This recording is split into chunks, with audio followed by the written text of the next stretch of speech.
नमस्कार, प्रदेश की number 1 debate show में आपका बहुत बहुत स्वागत। मैं हूं आपके साथ संतोष गंगवार। बिहार में इस साल के अंत तक विधानसभा चुनाव होने हैं और निर्वाचन आयोग ने एक बड़ा फैसला लिया है।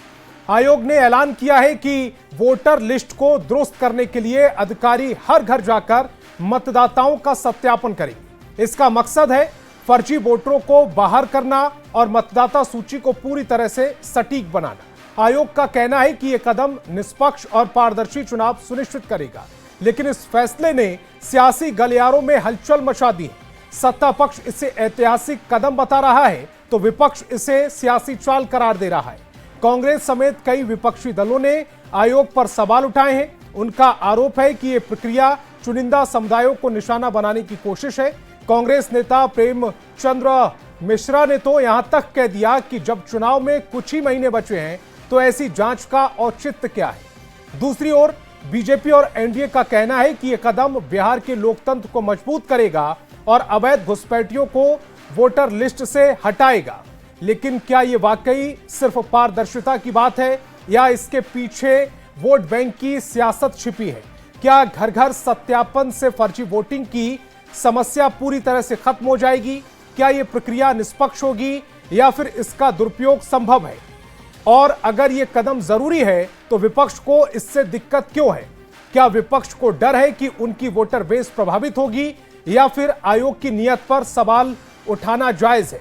इन्हीं सवालों पर करेंगे डिबेट। पूछेंगे क्या निर्वाचन आयोग का यह कदम बिहार के लोकतंत्र को मजबूत करेगा या यह सियासी विवाद को और भड़काएगा? और अगर यह कदम असली वोटर की पहचान करेगा तो विपक्ष को परेशानी क्यों है? लेकिन पहले एक रिपोर्ट दिखाते हैं।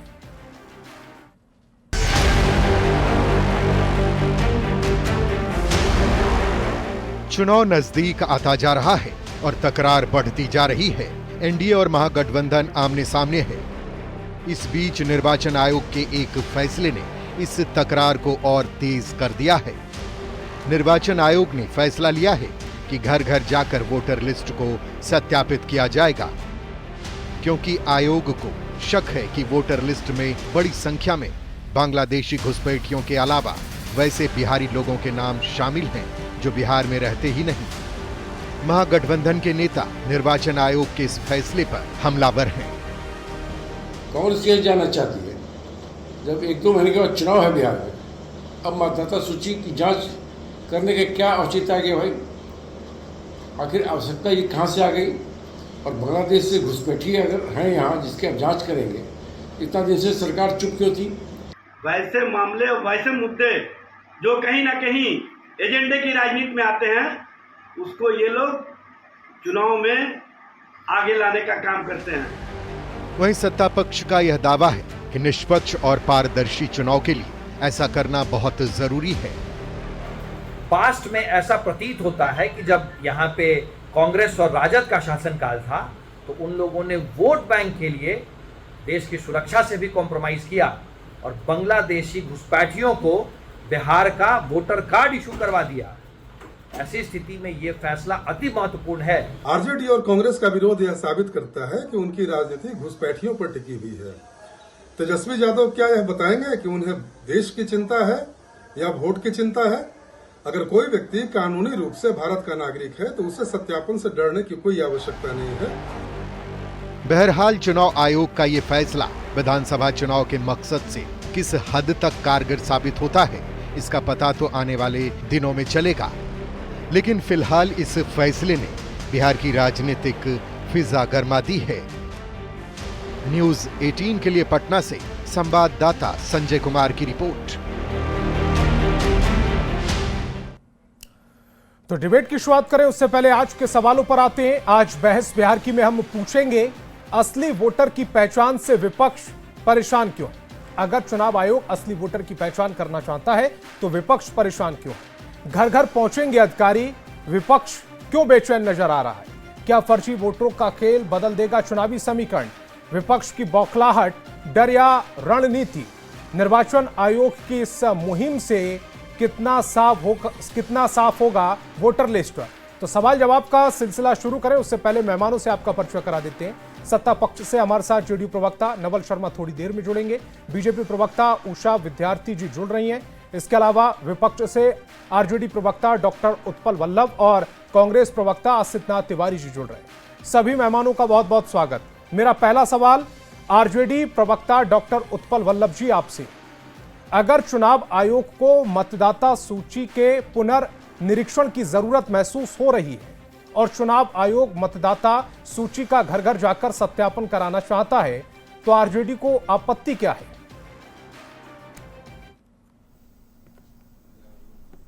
देखिए, जो चुनाव आयोग के जो क्रियाकलाप रहे हैं और अभी तक का जो इतिहास रहा है, ये नरेंद्र मोदी जी की सरकार जब से बनी है तब से, तो बहुत सारी ऐसी गतिविधियां देखने को मिला है जिससे विपक्षी और अन्य क्षेत्रीय दलों को आपत्ति रही है। और जिस सवाल पे आज आप बात कर रहे हैं, इस पे तो मैं कल बाक बेबाक जो GTV का कार्यक्रम है उस पे जदयू के नेता भी आपत्ति जता चुके हैं।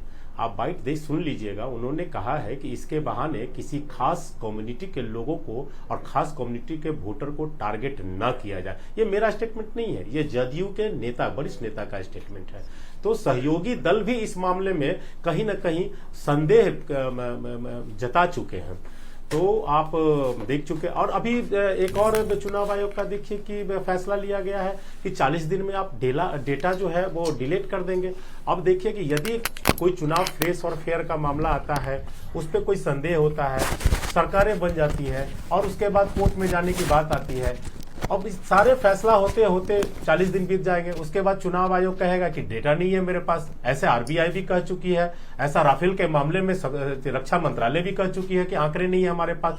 तो जो सरकार की एजेंसी है, सरकारी एजेंसी है, वो सरकार के पक्ष में सरकार की जब नब्ज पकड़ लेती है कोई, तब इस तरह के आंकड़े का नहीं होना और इस तरह का संदेहास्पद बहुत सारे सवाल उठे हैं। तो ये विपक्ष का लाजिमी है ये सवाल संदेह उठाना, और यहाँ तो सत्ताधारी भी उठा चुके हैं। उत्पल जी, मैं ये समझना चाह रहा हूं कि अगर मतदाता कोई फर्जी है, ये तो हर चुनाव से पहले रिन्यू होता होगा ना। ये तो हर चुनाव से पहले जो इलेक्शन कमीशन है वो ये देखता होगा कि कितने, क्योंकि उसी में फिर नए जुड़ते हैं, पुराने हटते हैं, कुछ की मौत हो जाती है, कुछ वहां से पलायन कर जाते हैं इस वजह से। तो इसमें इस बार नया क्या है? देखिए संतोष जी, मैं बता रहा हूं, पिछले बार महाराष्ट्र चुनाव में वोटिंग के जो अंतिम कुछ मिनट या घंटे, 1 घंटे में 60 से 70 लाख मतदान का हो जाना, और इस पे तमाम विपक्षी दल चुनाव आयोग से स्पष्टीकरण मांगते रहा, वो किसी को संतुष्ट नहीं कर पाए। तो यह किया यहाँ पिछले चुनाव में, महाराष्ट्र के चुनाव में इस तरह का घटना घटी। और बिहार का जो चुनाव है वो नेक टू नेक है। पिछले बार का 20 का आप चुनाव को देख लीजिए तो महज 12,000 कुछ वोट से अंतर ही सिर्फ रहा महागठबंधन और ये एनडीए का। तो वैसी स्थिति में अगर कुछ खेला ये लोग करते हैं और इस तरह का आंकड़े को छुपाने का काम कर लेंगे तो फ्रेश और फेयर चुनाव नहीं हो पाएगा। और देखिए कि फ्रेश और फेयर चुनाव के नाम पर आप इस तरह के जो कानून बनाए हैं जो कि कहीं ना कहीं संदेह जताता है। तो इसमें तो मैं कह रहा हूं कि जनता दल यूं भी संदेह जता चुकी है कि कहीं आप इस नाम पर किसी खास धर्म के लोगों को टारगेट ना करें। नहीं, नवल किशोर जी है, वो तो ये कह रहे हैं कि वो तो ये कह रहे हैं कि विपक्ष की कलई खुल गई है कि उन घुसपैठिए उनके वोटर हैं, उनका दर्द ये है, इस जो वो दर्द साझा कर रहे हैं, इससे ये बात की कलई खुल रही है। वो तो ये कह रहे हैं। आप जो कह रहे हैं वो जेडीयू का उस तरह का स्टेटमेंट मेरे पास तो नहीं सुना मैंने। नहीं, मैं सुना हूं ना, बाग बेबाक कार्यक्रम में मैं सुना हूं, जनता दल के वरिष्ठ नेता कहे हैं यह बात। ठीक है, मैं दावे के साथ कहता हूं, इस बात पे आप संज्ञान ले लीजिएगा जो मैं कह रहा हूं। और रही बात जो आप कह रहे हैं कि जो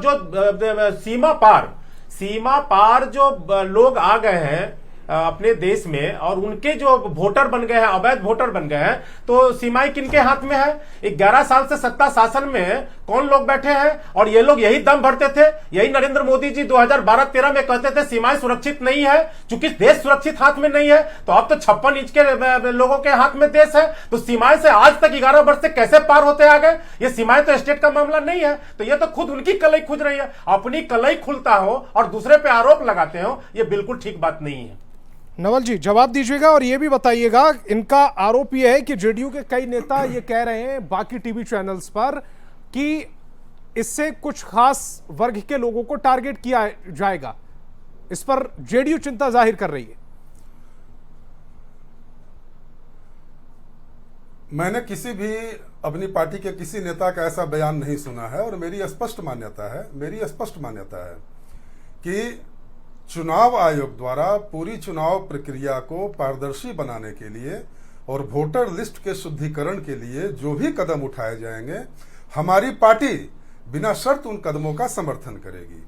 इसके दो कारण हैं। पहली बात तो ये कि हम एक ऐसी पार्टी हैं जिसे देश की संवैधानिक संस्थाओं पर पूरा भरोसा है, देश की लोकतांत्रिक प्रक्रिया पर पूरा भरोसा है। दूसरी बात है कि अगर चुनाव आयोग चुनाव के पहले बिहार में वोटर लिस्ट में शुद्धिकरण की बात कर रहा है तो इसमें आपत्ति किसी को मेरे हिसाब से क्या होनी चाहिए। जैसे कई सारे वाजिब कारण हैं जिसको चुनाव आयोग ने स्पष्ट भी किया है। पहला कारण तो यह है जो आप भी सारे लोग जानते हैं कि कई सारे लोग नौकरी के चलते या विवाह के चलते या किसी अन्य कारणों से दूसरे राज्यों में जाकर बस जाते हैं और उनके नाम यहाँ के वोटर लिस्ट में शामिल रहते हैं। तो क्या ऐसे लोगों का नाम इस लिस्ट में से नहीं हटना चाहिए?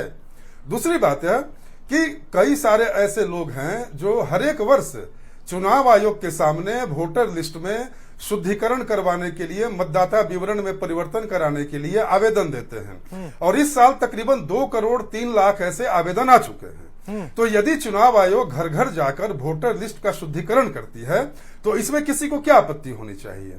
अगर बिहार में फर्जी वोटर हैं या ऐसे वोटर हैं जो दूसरे राज्यों में जाकर निवास कर रहे हैं लेकिन बिहार के वोटर लिस्ट में उनका नाम है, या फिर जो फर्जी वोटर हैं, अवैध वोटर हैं, अगर ऐसे वोटरों को हटाकर और पूरे वोटर लिस्ट को ट्रांसपेरेंट बनाया जा रहा है तो यह समझ से परे है कि कोई दल इसका विरोध कैसे कर सकता है। क्योंकि सोचने वाली बात यह है कि आखिर लोकतंत्र चलेगा आधार कार्ड से चलेगा, पूरी चुनाव प्रक्रिया आधार कार्ड से चलेगी या फिर वोटों की गिनती से चलेगी?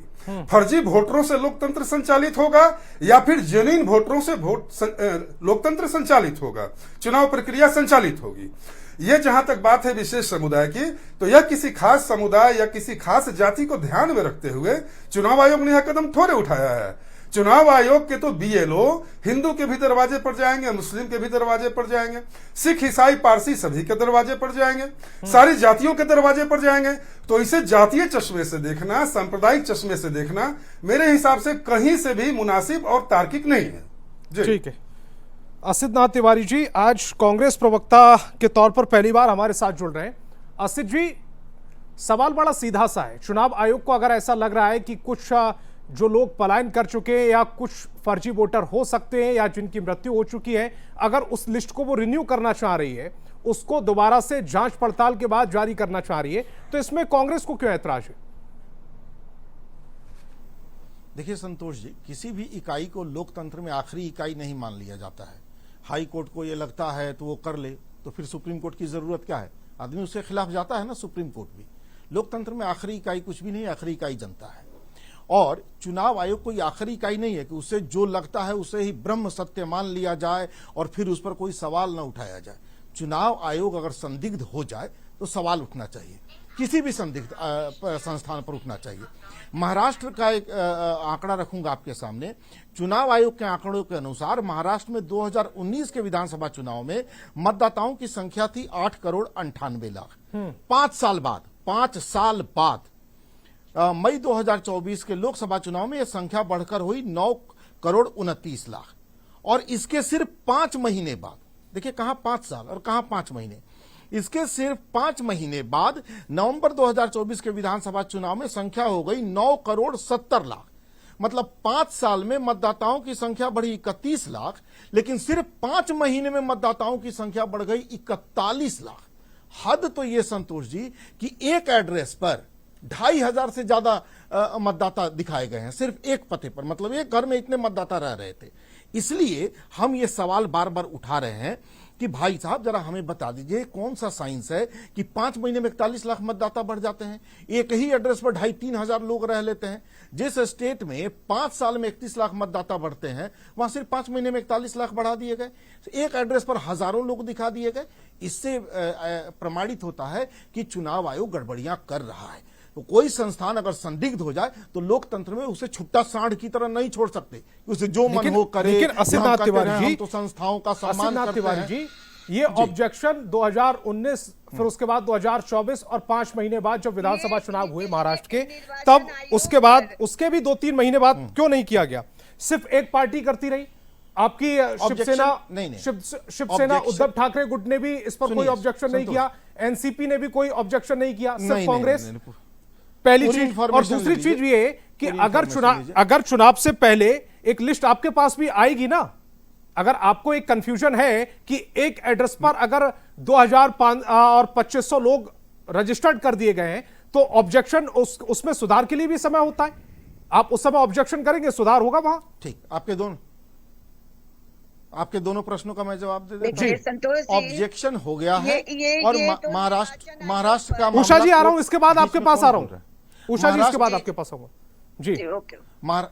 महाराष्ट्र का जो मामला है उस पर ऑब्जेक्शन भी हुआ, आयोग को भी लिखा गया, आयोग के जवाब का इंतजार भी किया गया। मैं मना नहीं कर रहा, लेकिन सिर्फ कांग्रेस ने किया। अब सिर्फ कांग्रेस ने। और सुनिए, हर तो कांग्रेस जिम्मेदार है तो करेगी, मतलब कांग्रेस ने किया तो गुनाह कर दिया। इस देश में न्याय मांगना गुनाह है क्या? शिवसेना को जिम्मेदार नहीं मान रहे, आप एनसीपी को जिम्मेदार नहीं मान रहे? अरे भैया, उद्धव जी नहीं गए कोर्ट तो हम अपराधी हो गए?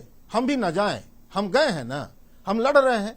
और हम बिहार में भी आपको बता रहे हैं, एक जगह भी कहीं गड़बड़ी हुई, क्योंकि इस वोटर लिस्ट की जांच हम भी करेंगे घर घर जाके, एक भी गड़बड़ी हुई तो उस अधिकारी को भी पार्टी बनाएंगे, सिर्फ आयोग को नहीं, उस बीएलओ को भी पार्टी बनाएंगे, वहां काम कर रहे चुनाव आयोग के अधिकारियों को भी पार्टी बनाएंगे, बख्शेंगे नहीं। एक घर में 2500 मतदाता नहीं होते, चुनाव आयोग के अधिकारी जान लें। और 5 महीने में लाखों 41 लाख मतदाता नहीं बढ़ जाते एक विधानसभा क्षेत्र में, यह भी जान लें चुनाव आयोग के अधिकारी। एक मामला चल रहा है, उसमें आयोग पार्टी है, इसमें तो हर लेवल के अधिकारी को पार्टी बनाएंगे। इस तरह की अंधेरगर्दी इस देश में नहीं चलने देंगे। 5 साल में जहां 31 लाख मतदाता बढ़ते हो, वहां सिर्फ 5 महीने में 41 लाख बढ़ गए और कांग्रेस चुप हो जाए। यह कांग्रेस से नहीं होगा। हम अंग्रेजों से लड़े हैं, अंग्रेजों के पट्टों से भी लड़ लेंगे, कोई चिंता नहीं है। ठीक है, लेकिन बख्शेंगे नहीं संतोष जी, ये जान लीजिए। और मुझे लगता है कि इस तरह की अंधेरगर्दी के खिलाफ आप लोगों को भी बोलना चाहिए। ये तो लोकतंत्र की सरासर हत्या है। सारे लोग चुप क्यों हो जाएंगे भाई? जी, हम तो मंच दे रहे हैं, उनसे भी सवाल पूछ रहे हैं, आपसे भी सवाल पूछ रहे हैं। अब सच क्या है ये तो फिर कोर्ट तय करेगा। मामला कोर्ट में चला गया। उषा जी, आप कुछ कहना चाह रही थी? और उसके अलावा मेरा सवाल यह भी है कि अगर कांग्रेस और आरजेडी ऐतराज कर रही है तो इस ऐतराज की वो वजह भी दे रही है। देखिए, ऐतराज इन लोगों का कर रहे हैं जो निर्वाचन आयोग जो स्वतंत्र अपना एक इकाई है। अगर पिछले कई वर्षों से चुनाव में एक ही वोटर कई जगह उनके नाम अंकित हैं, घुसपैठी आकर अपना नाम अंकित कर रहे हैं, तो उसमें अगर निर्वाचन आयोग घर घर जाकर के उसको शुद्धिकरण करना चाह रहे तो इनके पेट में क्यों दर्द हो रहा है? इसलिए हो रहा है कि इन लोगों ने एक ही वोटर को कई जगह नाम अंकित करके उससे फायदा कांग्रेस हो या आरजेडी उसको मिलता रहा है। अब राज्य निर्वाचन आयोग को अगर उससे अलग करके घर घर जाकर शुद्ध कर रहे हैं तो इनको क्यों परेशानी? मैं पूछना चाहती हूँ। दूसरा, मिश्रा जी बोल रहे थे कि अभी ही क्यों? मैं दे दूं? ये तो इलेक्शन के वक्त ही, पहले रिएक्शन पूरा हो जाने दीजिए, इलेक्शन के वक्त ही इसको ठीक किया जा सकता है। आप देखें, टीएन शेषन जी आए तो उस समय बहुत सी गड़बड़ियां ठीक हुई, और अभी जब निर्वाचन आयोग ठीक कर रही है कि जो गलत ढंग से आप कह रहे थे, महाराष्ट्र की बात कर रहे थे, बिहार में भी ऐसे पहले हुआ है, उसको किसी विशेष नहीं, कोई भी अगर गड़बड़ किया है उसको ठीक कर रहे हैं निर्वाचन आयोग। तो इसमें तकलीफ और कोर्ट जाने की बात क्या आती है? आप जांच करें, आप जाकर देखें। ये किसी व्यक्ति विशेष और किसी जाति विशेष के लिए नहीं हो रहा है। ये हर व्यक्ति जो गलत ढंग से आकर के यहाँ अपना नाम दर्ज करा करके और डुप्लीकेसी कर रही है, उसके लिए राज्य निर्वाचन आयोग कर रही है। तो इसमें तकलीफ क्यों हो रही है कांग्रेस को और आरजेडी को? मैं ये पूछना चाहती हूँ। ठीक है, अब रिएक्ट कीजिएगा असित जी। हाँ, मैं जवाब दे देता हूं। उषा विद्यार्थी जी बहुत पुरानी राजनेता हैं, काफी पढ़ी लिखी हैं, लेकिन मामूली जानकारी नहीं है कि वोटर लिस्ट बनाने का काम चुनाव आयोग का है, कांग्रेस और राजद का नहीं है कि हमने जाके किसी का नाम जोड़ दिया। जो भी वोटर लिस्ट बना है चुनाव आयोग का बनाया हुआ है, हमारा बनाया हुआ नहीं है। इतनी जानकारी उनको होनी चाहिए कि वो काम अगर गलती भी हुई है तो चुनाव आयोग की गलती है। मैडम वही मैं कह रहा हूं। अब दूसरी बात, ठीक है। अब दूसरी बात ये करें, कोर्ट क्यों जाना है? आप गलत, चुनाव आयोग गलत करेगा तो हम कोर्ट जाएंगे, क्यों नहीं जाना है इसका जवाब दे दीजिए। कोई गलत करेगा तो कोर्ट जाना चाहिए उसके खिलाफ, इसमें गलती क्या है? आपको गलत लग रहा है, मुझे लग रहा है कि ये निर्वाचन आयोग तो ठीक कर रही है, करेक्ट कर रही है। ठीक मैडम, अब एक और छोटी सी बात मैं रखूंगा यहाँ। नहीं बताइए। हमने तो सवाल चुनाव आयोग पर उठाए, बौखलाहट भाजपा को क्यों हो गई, ये भी तो बड़ा प्रश्न है। हमने तो भाजपा को सवाल ही नहीं उठाया। महाराष्ट्र मामले में भी हमने संदिग्ध बनाया चुनाव आयोग को। वकालत तो आप कर रही है चुनाव आयोग की, चुनाव आयोग की वकालत तो आप कर रही हैं, आयोग तो नहीं आ रहा वकालत करने। चुनाव आयोग की वकालत नहीं मैं कर रही, चुनाव आयोग ठीक कर रहा है, इसलिए उसकी प्रशंसा कर रहे हैं कि वो ठीक कर रहा है, ताकि चुनाव के दिनों में हम लोगों का जो मतदाता है जजमेंट हो गया। फिर आपने तो तय कर दिया कि ठीक कर रहा है, सुप्रीम कोर्ट से यही बैठा हुआ है, आप लगा रहे हैं, तो ये भी आप कहां साबित कर पा रहे हैं कि चुनाव आयोग गलत कर रहा है? कोर्ट ने कोई ऐसा स्टेटमेंट दिया कि कहीं पर भी चुनाव संदिग्ध है? सुनिए, सारे प्रमाण चुनाव महाराष्ट्र वाले सारे प्रमाण आयोग को भी दिए जा चुके हैं। हवा में तो हम नहीं लगा रहे आरोप, सारे प्रमाण। मीडिया वालों ने भी बात वहां उठा दी थी कि भाई एक ही एड्रेस पर इतने मतदाता कैसे हो सकते हैं। आयोग ने कहा हम सबको अलग अलग जवाब नहीं दे सकते। अब आयोग ने नया नियम बना दिया, 45 दिन के अंदर सारे हमारे रिकॉर्ड डिलीट। ये तो जांच होगी, 45 दिन के अंदर सारे रिकॉर्ड हमारे डिलीट हो जाएंगे। हम उससे ज्यादा रिकॉर्ड नहीं रखते हैं। क्यों भाई? अभी भी ऐसा नियम अचानक क्यों बना दिया आपने? अभी भी ग्रामीण क्षेत्रों में वोटर लिस्ट में इतनी गड़बड़ियां हैं कि आप अगर ग्रामीण क्षेत्र में घूमते होंगे तिवारी जी, हम लोग के पास रोज कंप्लेन आते हैं कि अभी कुछ लोगों को वोटर लिस्ट में नाम नहीं चढ़ा, कुछ लोगों के वोटर लिस्ट में गलत ढंग से नाम चढ़ा करके अपने नाम को 2 जगह 3 जगह, उसमें अगर आयोग ठीक कर रहा है तो इसमें आप लोग को क्यों पेट में दर्द हो रहा है, बताइए। नवल जी, हमें उसमें कोई पेट में सिद्धार्थ तिवारी जी के सवालों का जवाब भी दीजिएगा और साथ ही साथ ये भी बताइएगा कि चूंकि आप जेडीयू में हैं, क्या आपके पास लिस्ट नहीं होती? अगर एक घर से एक ही एड्रेस पर 2500 वोट बन जाएंगे तो वो जानकारी आपको पहले लग जाती होगी। चुनाव से पहले इसकी शिकायत क्यों नहीं गई और चुनाव के बाद इसकी शिकायत क्यों की गई? ये किनसे सवाल है? देखिए असित जी, नवल जी से। संतोष जी, असित जी पढ़े लिखे बुद्धिजीवी प्रवक्ता हैं और बड़ी ही शालीन तरीके से अपनी बातों को रखते हैं, इसलिए मैं इनका कायल भी हूं। लेकिन मेरा अनुभव यह बताता है, असित जी पहले भी कांग्रेस में रह चुके हैं, मेरा व्यक्तिगत अनुभव यह बताता है कि जब आपको किसी राज्य की जनता खारिज कर देती है तो फिर आप संवैधानिक संस्थाओं पर उंगली उठाते हैं और वही उसी संस्था की देखरेख में जब चुनाव होता है दूसरे राज्यों में और आप जीत जाते हैं तो एक शब्द भी आपके मुंह से उस संस्था की प्रशंसा के बारे में भी नहीं निकलता है। जैसे महाराष्ट्र में कांग्रेस को जनता ने खारिज कर दिया, महाराष्ट्र की पूरी चुनावी प्रक्रिया को इन लोगों ने कटघरे में खड़ा कर दिया। गुजरात के चुनाव पर सवाल उठाया, उत्तर प्रदेश के चुनाव पर सवाल उठाया, क्योंकि वहां उन्हें हार का सामना करना पड़ा।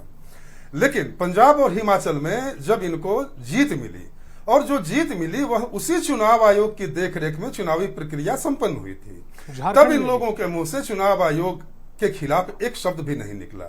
तो यदि आप परिस्थितियों को देखकर अपना स्टैंड बदलते हैं और बेधड़क संवैधानिक संस्थाओं की निष्पक्षता पर सवाल खड़ा करते हैं तो मुझे लगता है कि यह स्वस्थ लोकतंत्र का प्रतीक नहीं है। एक दूसरी बात है कि चुनाव आयोग बार बार यह कह चुका है कि मतदाता सूची के अपडेशन के पहले सारी बातों की जानकारी सारी पॉलिटिकल पार्टियों को दी जाएगी, उन्हें आपत्ति दर्ज करने का समय दिया जाएगा।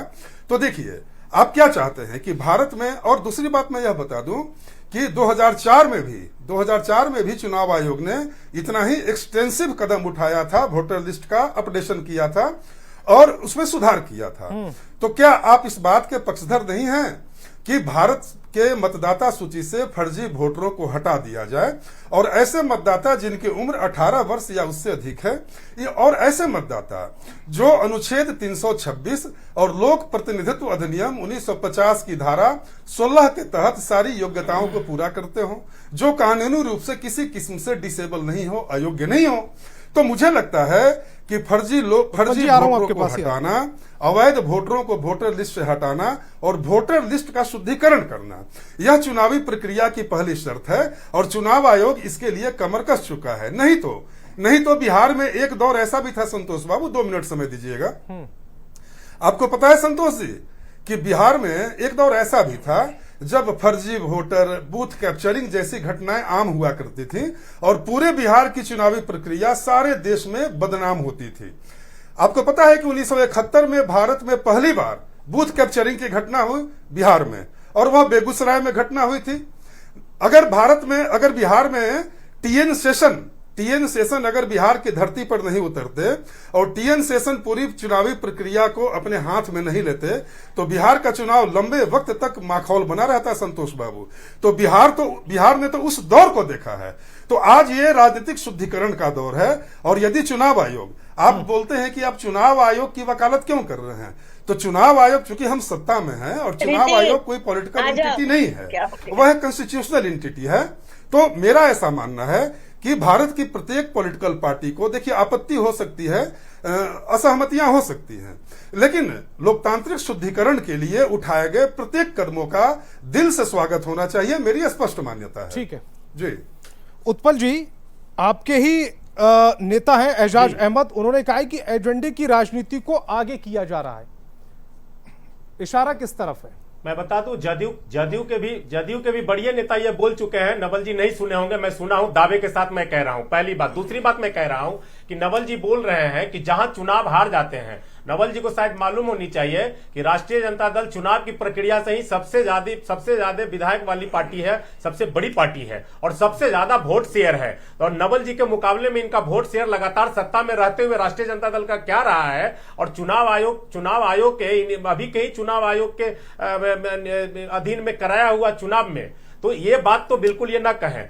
तीसरी बात मैं कहना चाहता हूं चुनाव आयोग ने फिर चुनाव ठीक कराया था, नियम में बदलाव किए हैं। अगर आपको संतोष जी सुन लिया जाए, आपका वोट परसेंटेज उनसे अच्छा है, आपकी सीटें उनसे अच्छी हैं, तो ये मान रहे हैं ना कि फिर चुनाव आयोग ने ठीक किया था सारा काम, फिर आपको बिल्कुल नहीं सुना जाए तो यही तो मैं कह रहा हूं संतोष जी कह रहा हूं कि अभी चुनाव आयोग ने एक नियम परिवर्तन किया कि जो पहले आंकड़े 1 साल तक रखे जाते थे वो आंकड़ों को ये 45 दिन तक रखेंगे। जहां एक तरफ चुनाव आयोग के कार्यकलाप पे संदेह जारी किया जा रहा है, उसके अलावा इनकी निष्पक्षता पे सवाल उठ रहा है, ऐसी स्थिति में आंकड़ों को बहुत आनन फानन में जल्दी में डिलीट कर देना, ये क्या, और उसमें भी ये दलील देते हुए, दलील चुनाव आयोग क्या दी है, अगर आप भी सुने होंगे तो सुन लीजिए, नहीं सुने हैं तो भी सुन लीजिए। चुनाव आयोग दलील यह दे रही है कि अगर लंबे समय तक ये आंकड़े रहेंगे तो जो लोग वोटिंग बूथ पर नहीं पहुंच सके वो लोग सत्ताधारी दलों के या फिर जो और भी लोग होंगे, चुनाव लड़ने वाले लोग जो होंगे, उनके संज्ञान में आ जाएंगे और उनके लिए खतरा होगा। मैं कहता हूं कि चुनाव के दिन पोलिंग बूथ पे सब पार्टी के पोलिंग एजेंट बैठते हैं, उनको इतना आंकड़ा तो मालूम ही होता है कि कौन लोग वोट दिए और कौन लोग वोट नहीं दिए, किनको वोट दिया नहीं दिया ये भले गुप्त रहता है, लेकिन कौन लोग कितने लोग वोट दिए और कौन लोग वोट नहीं गिराए ये आंकड़े छुपी नहीं रह जाती है। तो ये दलील जो है बिल्कुल गलत दलील है, ये दलील में कोई दम नहीं है जो चुनाव आयोग ने दिया है। इस आधार पर मैं कह रहा हूं कि चुनाव आयोग इस दलील के आड़ में रह करके कुछ खेला करना चाहती है और बहुत सारी पार्टियों के एजेंट को पता लगता होगा, तो फिर एक पार्टी सवाल क्यों उठा रही है, बाकी पार्टी उनके साथ क्यों नहीं गए? कोर्ट बढ़ाइएगा ना उत्पल जी। देखिए जी, संवैधानिक प्रक्रिया पर उषा जी आ रहा हूं आपके पास, सवाल उषा जी आपके पास आ रहा हूं, एक मिनट। मेरा सवाल उत्पल जी से था। उत्पल जी, आप कह रहे हैं कि जब एजेंट वहां पर मौजूद होता है उसको पता है कि कौन वोट देने आया और कौन वोट देने नहीं आया, राइट? उस जो एजेंट है उसको यह भी पता लग रहा होगा कि सारी पार्टियों के एजेंट वहां पर मौजूद रहते हैं कि एक ही एड्रेस पर 2500 लोग अगर वोट डालने आ रहे हैं तो यह भी उन्हें पता लगता होगा कि कौन वहां पर मौजूद है और कौन नहीं है।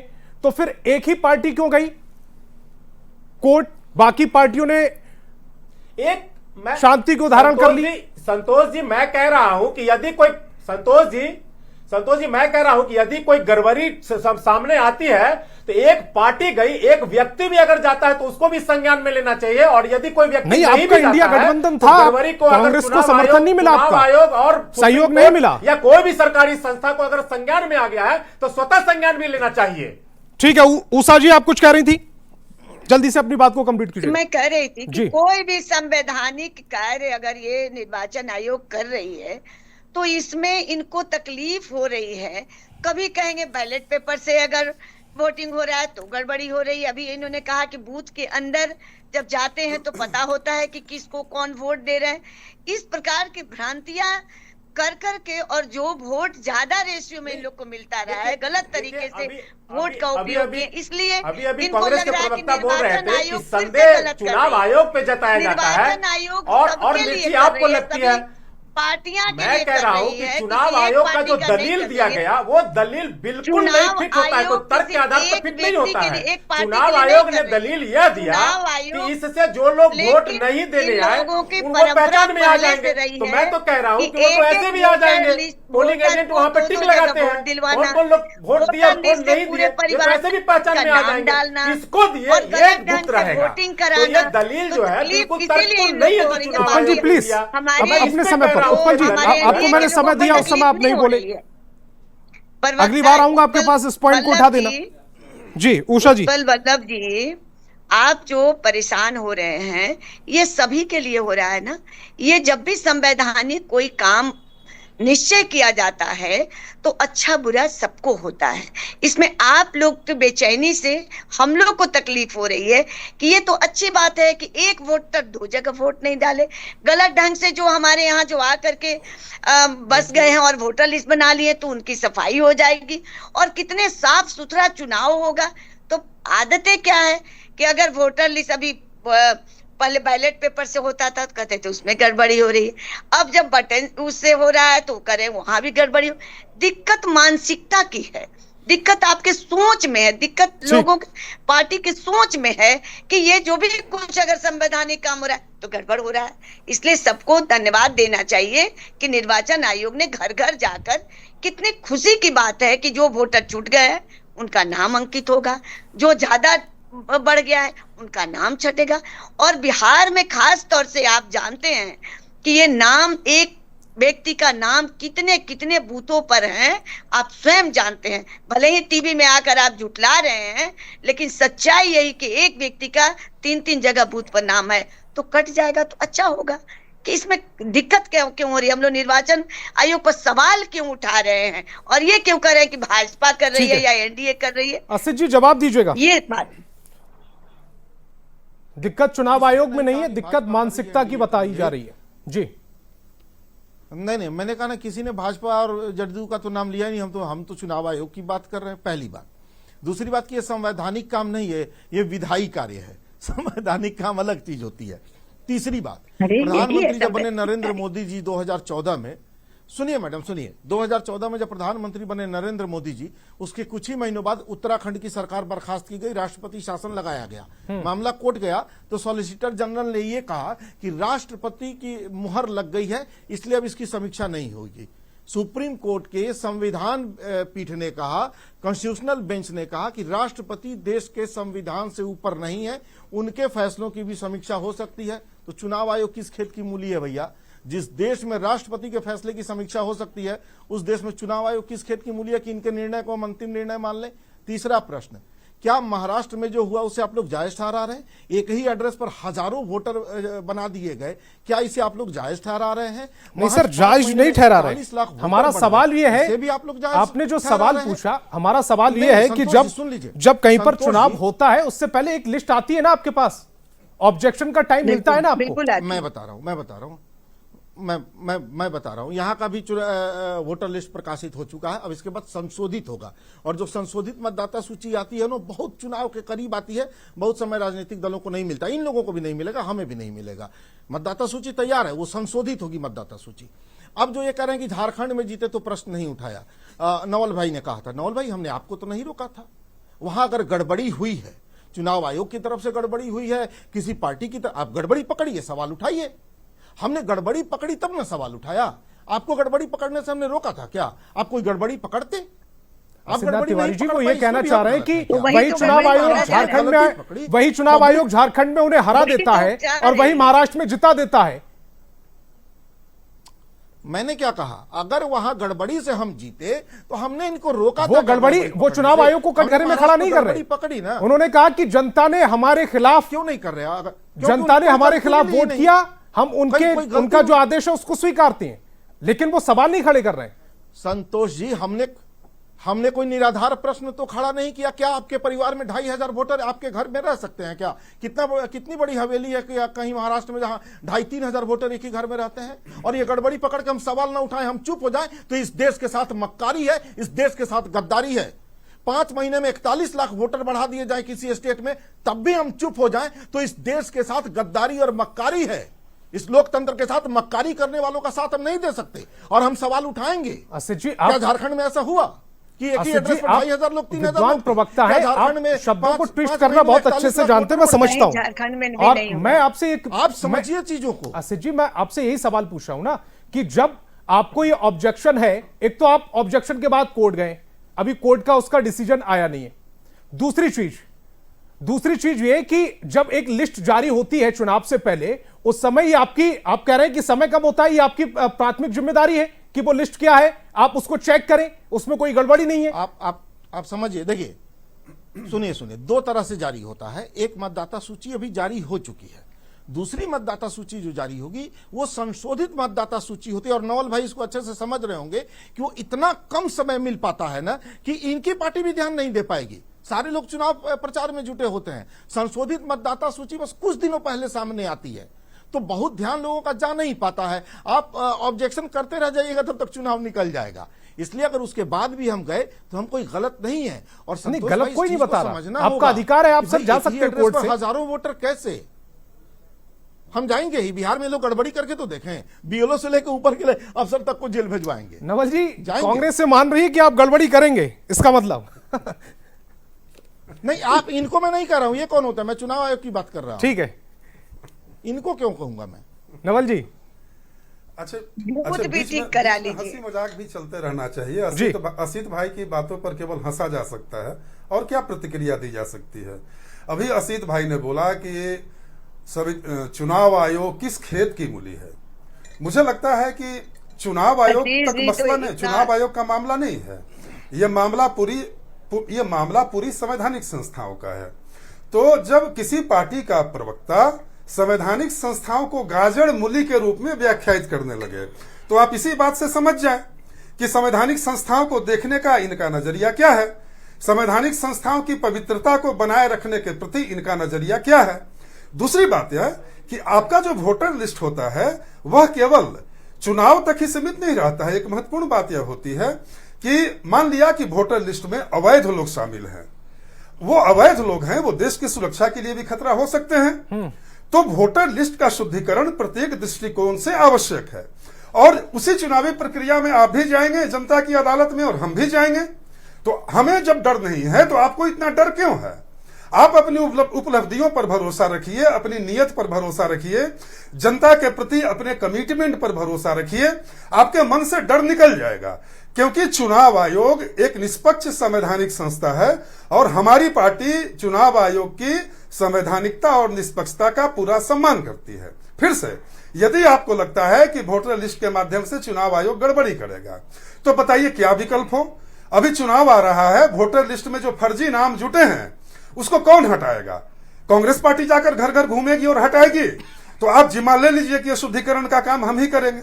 फिर से आगे मैं बोल रहा हूं कि आपने बोला कि चुनाव आयोग के कार्यों की समीक्षा हो सकती है, तो भारतीय संविधान के आर्टिकल 13 में जुडिशियल रिव्यू का प्रोविजन है, जहां विधायिका द्वारा पारित किसी कानून की समीक्षा हो सकती है, या प्रत्येक कानून की समीक्षा हो सकती है। तो फिर न्यायालय के हस्तक्षेप के लिए तो हमेशा परिस्थितियां मौजूद है, हमेशा मौका मौजूद है।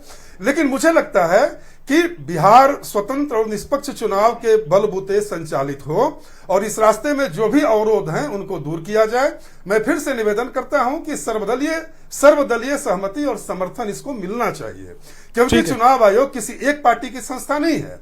चुनाव आयोग पूरे देश की संस्था है, और पूरा देश चुनाव आयोग की निष्पक्षता पर उतना ही अटूट भरोसा करता है जितना हम लोग करते हैं, और आप भी करते हैं।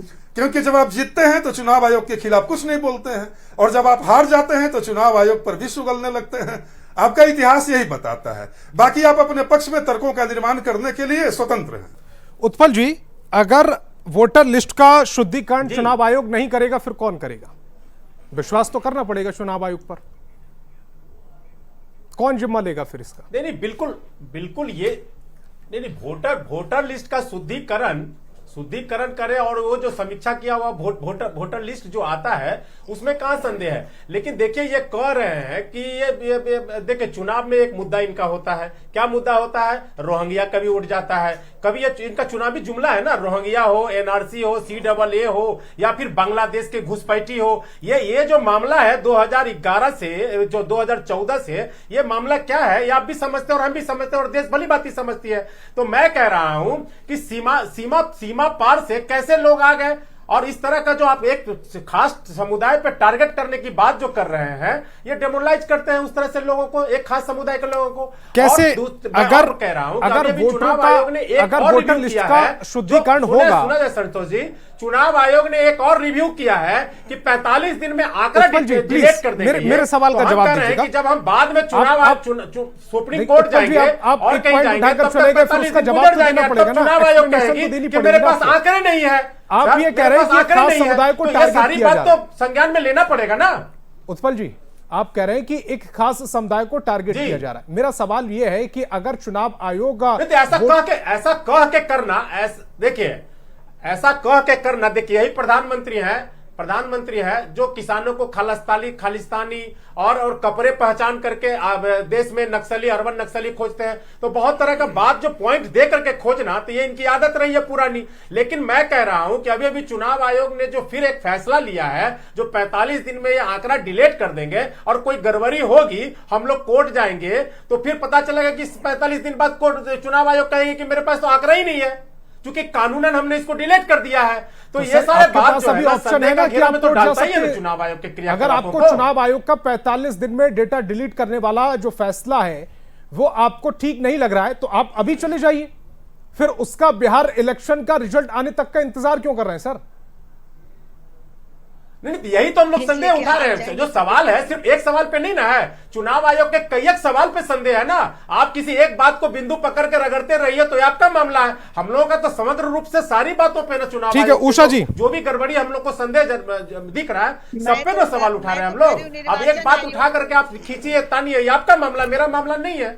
हम लोग चुनाव आयोग पे सवाल उठा रहे हैं। इतनी तकलीफें हो रही हैं और निर्वाचन आयोग पर इस तरह का सवाल उठा रहे हैं। हम लोग तो चुनाव भी लड़े हैं संतोष जी। एक निर्वाचन आयोग को बूथ का भी ठीक करना चाहिए। बूथ भी जितनी गड़बड़ी है, सुरक्षित रखी जा रही है, तो 45 दिन में आप डिलीट करने का क्यों मामला ले रहे हैं? ये निर्णय क्यों लिए आप? बूथ भी चुनाव आयोग भाजपा है राज में हुआ। और चुनाव आयोग के जगह भाजपा ही उषा जी इस पर अपना रिएक्शन दे सकती है, वो दे रही है। ये तो चुनाव आयोग का फैसला है, इसको जानने के लिए आपको कोर्ट जाना पड़ेगा। प्लीज अपने समय पर। मैं कह रही हूँ कि इनको जिस प्रकार से अभी केवल वोटर लिस्ट में करेक्शन हो रहा है उसके लिए इतनी तकलीफ हो रही है, तो कांग्रेस और आरजेडी में ये चलता था, अब उससे इनको तकलीफ है। मैं तो ये कहूंगी निर्वाचन आयोग से कि बूथ बड़े पैमाने पर जो कांग्रेस के जमाने का अभी भी बूथ करेक्शन नहीं हुआ है।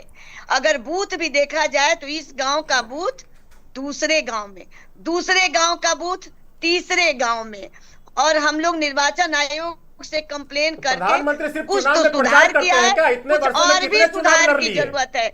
इसलिए निर्वाचन आयोग को बहुत बड़े पैमाने पर ही बहुत उसको स्वागत योग्य है कि वो आ करके वोटर लिस्ट नहीं बल्कि बूथ का भी ठीक से करें, तो जनता को वोट देने जाने में दिक्कतें नहीं होंगी।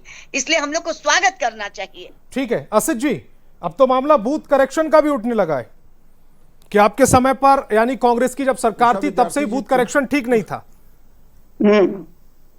ठीक, दो बातें कहूंगा। पहले तो नौल भाई ने कहा कि असित जी की बात पर हंसी आ रही है।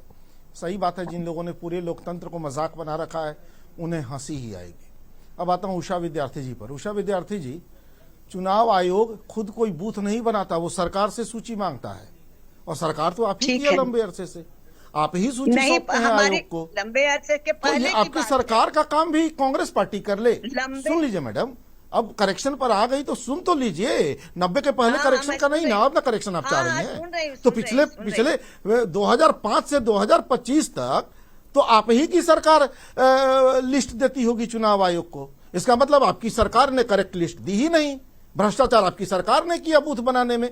पहली बात एकदम क्लियर हो गया, इसमें किसी को संदेह नहीं होना चाहिए। अब बात आई शुद्धिकरण, तो अशुद्ध किसने किया, कांग्रेस ने कि चुनाव आयोग ने? यस, वोटर लिस्ट बनाना Yes. चुनाव आयोग का काम था ना। अगर चुनाव आयोग ने अशुद्ध कांग्रेस किया के तो उसे शासन शुद्ध करे, सत्ता। कौन उसको रोक रहा है? लेकिन शुद्धिकरण के नाम पर मैडम एक ही एड्रेस पे 4000 वोटर आ जाएंगे तो ये महाशुद्धिकरण है। शुद्धिकरण के नाम पर 5 महीने में 50 लाख वोटर बढ़ जाएंगे तो ये अशुद्धिकरण महापाप है, और ऐसे महापापियों को दंड दिया जाना चाहिए, ये धर्मशास्त्र भी कहता है। ऐसे महापापियों को दंडित करना धर्म है।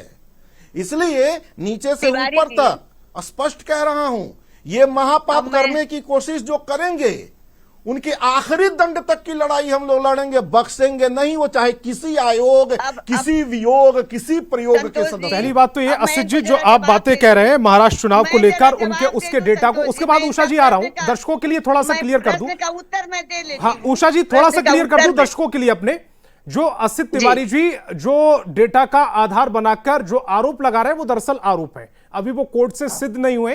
कोर्ट से सिद्ध होने के बाद उस पर अलग बहस होगी। ठीक है उषा जी, अब अपनी बात को देखिए, रखिएगा। मेरा जो संतोष बूथ का जी, जो आपने कहा संतोष जी, कांग्रेस की जो संतोष शासन जी, सत्ता उत्पल जी थी, उसके बाद आ रहा हूं। सवाल उठता है, तो आपने जो बूथ का, बस मैं ये क्लियर कर दूं कि बूथ में जो गड़बड़ी थी उसको हम लोग 2005 से ठीक कर रहे हैं, लेकिन इतनी गड़बड़ियां थी तिवारी जी, आप सही कह रहे हैं, आप लोग पहले तो बखलाहट पेड़ पर में बूथ हुआ कि करते थे, अभी लोग तक उतार के पेड़ सरकार पर चढ़ के ठीक वोट नहीं करते कर थे। पाई है।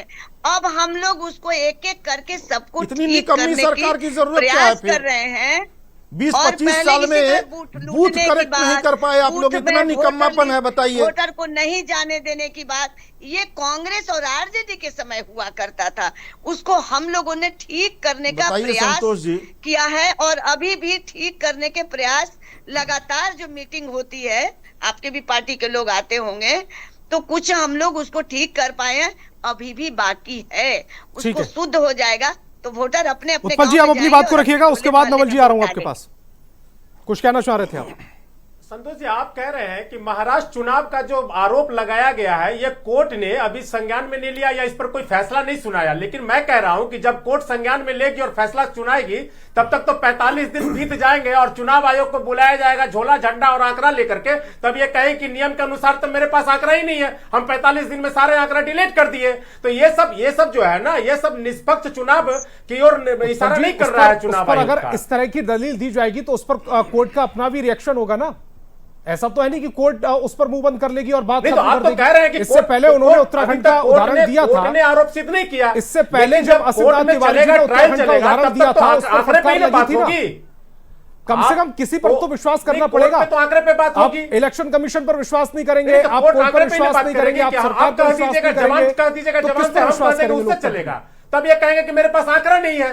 तो इस तरह का चुनाव आयोग का फैसला क्यों लिया गया, ये बताइए ना। चुनाव आयोग का कोई यहां पर पदाधिकारी है नहीं, चुनाव आयोग से कोई हमारे बीच बैठा हुआ नहीं है, नहीं तो मैं जरूर आपका सवाल पूछता नहीं तो हूं। अभी तक तो सरकार के लोग पैरवी कर रहे हैं, तो सरकार के लोग ही बता देंगे। नवल जी वो लोग कर ही रहे हैं। जी जी जी जी देखिए संतोष जी, लब्बो-लुबाब यह है कि यदि कोई दल चुनावी पारदर्शिता लाने के उपायों का विरोध करता है तो जनता काफी समझदार है और मुझे लगता है कि उस दल को आत्मचिंतन करना चाहिए। और अभी राजद के प्रवक्ता सीएए एनआरसी से जोड़कर दिखा रहे थे, जो सत्यापन हो रहा है, मैं पहले ही स्पष्ट कर चुका हूं कि जो सत्यापन हो रहा है वो किसी खास जाति और धर्म को आधार बनाकर थोड़े हो रहा है, और ऐसा संभव भी नहीं है, क्योंकि नीतीश कुमार जी के मजबूत सेकुलर नेतृत्व में, धर्मनिरपेक्ष नेतृत्व में बिहार में सरकार चल रही है, और समाज के विभिन्न धर्मों, विभिन्न जातियों, विभिन्न वर्गों की सुरक्षा के लिए, उनके हितों की देखरेख के लिए नीतीश कुमार जी का कमिटमेंट जग जाहिर है। तो ये सब तो केवल आरोप हैं। दूसरी बात यह है कि ये बार बार जो महाराष्ट्र की बात कर रहे हैं कि चुनावी आंकड़े उड़ गए, जब मामला कोर्ट में चला जाएगा तो आंकड़े कैसे उड़ जाएंगे संतोष बाबू? देखिए, यह भ्रामक बयानबाजी की भी एक सीमा होती है। तो मैं तू मैं की राजनीति में नहीं उलझूंगा, ठीक है, मैं बस इतना ही बोलूंगा जी, कि आपके पास पूरा समय देता है चुनाव आयोग वोटर लिस्ट प्रकाशित होने के पहले कि आप अपनी आपत्तियां दर्ज करा सकते हैं और इस आधार पर कोई नैरेटिव करने की या जनता को असित भ्रम जी, में आखिरी डालने 30 का सेकंड जो भी आपके। प्रयास करेंगे आप जनता की नजरों में धीरे धीरे खुद एक्सपोज होते जाएंगे। असित जी, आखिरी 30 सेकंड आपके। देखिए 30 सितंबर को अंतिम प्रकाशन होगा मतदाता सूची का, और ये वही समय होगा जब चुनाव सिर पर होगा। 30 सितंबर ये तारीख आ गई, उसके ठीक बाद चुनावी प्रक्रिया चल रही होगी। बहुत समय किसी को नहीं मिलेगा, नवल भाई को भी नहीं मिलेगा, किसी को नहीं मिलेगा, हमें भी नहीं मिलेगा तो उनको भी नहीं मिलेगा। मैं बस इतना ही कह रहा हूं कि हम अगर ये प्रश्न उठा रहे हैं कि भाई आप महाराष्ट्र में संदिग्ध हैं, बिहार में अगर कुछ गड़बड़ कीजिएगा तो हम आपको कोर्ट में घसीटेंगे, इसमें गलत क्या है? और इसमें मिर्ची क्यों किसी को लग रही है? इसमें भाजपा और जदयू क्यों इतना रिएक्ट कर रहे हैं? हमने तो ये नहीं कह दिया कि हम आज ही जा रहे हैं चुनाव आयोग पर केस कर देने। हमने ये कहा कि अगर आपने महाराष्ट्र वाली गलती दोहराई तो हम आपको बख्शेंगे नहीं, हम जाएंगे कोर्ट में। ठीक इसमें है, मेरे पास समय की कमी है। तमाम मेहमान मेरे साथ जुड़े, आपका बहुत बहुत शुक्रिया। और अगर असली वोटर की पहचान से को करना चाह रहा है इलेक्शन कमीशन, तो विपक्ष आखिर इस पर परेशान क्यों है? और उसको लेकर लगातार महाराष्ट्र चुनाव के आंकड़े रखे जा रहे हैं, जो मामला अभी कोर्ट में विचाराधीन है। बहस बिहार की में फिलहाल इतना ही। आगे देखिए खबर तो समझ।